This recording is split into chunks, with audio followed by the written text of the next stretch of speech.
Welcome, time traveler, to a vision unlike any other. We begin at the pinnacle of the British Empire, a world of golden halls, grand marble avenues, and immense global power. But as we move away from the wealth of Westminster, we descend into the choking shadows of the 1880s, a city of extreme progress and even more extreme suffering.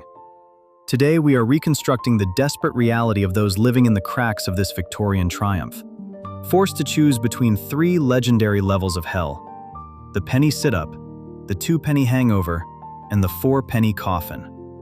In a city that never stopped moving, the simple need for sleep had become a brutal commodity, a luxury that most could only afford for a single night at a time.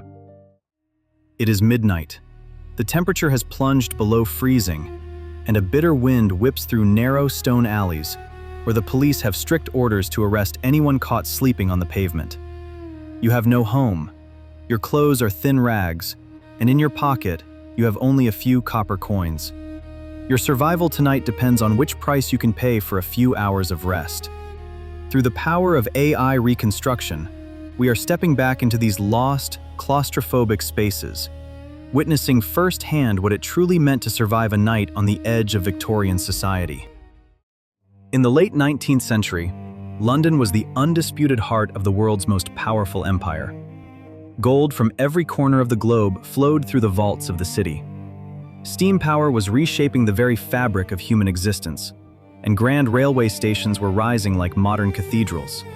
But this veneer of Victorian triumph was thin. Beneath the top hats and the tea rooms lay a dark, pulsing secret. A massive population living in what was known as the Slums of Despair. The population of London had exploded, nearly tripling in just a few decades. The city simply couldn't breathe. Tens of thousands of people were sleeping rough, tucking themselves into doorways, under bridges, or inside haystacks. The sheer scale of destitution was a threat to the public image of the empire. To manage this crisis, organizations like the Salvation Army and private lodging housekeepers created a new kind of industry: the low-cost homeless shelter. These were not charities as we imagine them today. For the Victorian elite, poverty was often viewed as a moral failing, a lack of character. Therefore, if you were poor, you had to earn your rest through suffering. Even the simple human act of lying down flat was considered a luxury that had to be purchased. If you couldn't pay for a bed, you paid for a rope to lean on. And if you couldn't even afford the rope, you paid for a seat on a wooden bench. For 1 penny, you bought a ticket to the sit-up. At first glance, it offered a brief respite from the rain. But in reality, it was a psychological and physical torture of endurance. In exchange for your copper coin, you were granted a spot on a bench in a heated hall. However, there was a cruel catch that defined the Victorian mindset. You were strictly forbidden from lying down or even slumping over. Shelters employed monitors to patrol the aisles all night long.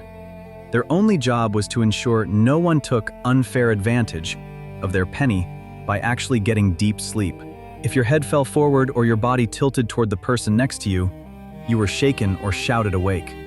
You paid to stay dry, not to rest. The air in these halls was heavy and stagnant, filled with the smell of cheap tobacco and damp coats drying near the heaters. It was a cramped, suffocating atmosphere where even the air felt exhausted. If you managed to scrape together a second penny through a day of hard labor or begging, you could upgrade to the infamous Two-Penny Hangover. This is perhaps the most surreal image of Victorian poverty. Here, you didn't even get the dignity of a bench to yourself. Instead, a heavy rope was strung across the room at chest height. The lodgers would stand or sit in a row and simply lean forward, hooking their arms over the rope to keep from collapsing while they drifted into a semi-conscious state. This was sleeping on the line. There was no privacy, no warmth, and certainly no comfort. At exactly 5 a.m., the guards would walk to the end of the room. With a humorous, cruel efficiency, he would untie the rope or simply cut it. In one sudden movement, the entire row of sleeping men would crash onto the cold floor. This was the Victorian alarm clock, a brutal, physical signal that your 2 pennies had expired, and it was time to return to the streets to hustle for the next night's survival. But for those who could scrape together 4 pence, the price of a decent meal, there was the Four-Penny Coffin. This was the only place in the city where a person could legally lie flat on their back. The sight was haunting. Rows upon rows of wooden boxes, side by side, looking like a macabre warehouse of the living dead. Yet this small mercy was a double-edged sword. While these boxes were better than the frozen stone floor, they were their own kind of prison. Records from those who lived among the destitute describe how the wood was often infested with lice and bedbugs. Once you were tucked under the heavy tarpaulin for warmth, you were trapped with them. You were quite literally being eaten alive in the dark, but the exhaustion was so deep that most simply let it happen, grateful for the singular, rare chance to be horizontal for a few hours. However, the scene of desperation and suffering wasn't limited to men alone.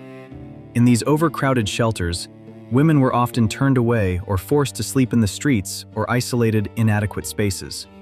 For the women of Victorian London, the battle for sleep was just as brutal, but their plight, far too often, remained in the shadows, largely ignored by the society that had created these abysmal conditions. It was this invisible suffering that eventually forced a change. Eventually, the coffins and ropes faded into history, swept away by reform. The buildings are gone, but the legacy of the penny sleepers remains. A reminder of a time when even sleep had a price tag, and dignity was measured in copper. Next time you lie down in a warm bed, remember the shadows of London in the Victorian age. History isn't just dates and kings, it's the story of those who survived the dark. Help us bring more lost worlds back to life by subscribing to Rendering History. Which forgotten corner of the past should we reconstruct next? Tell us in the comments. I'm your narrator, and this was The Price of Sleep.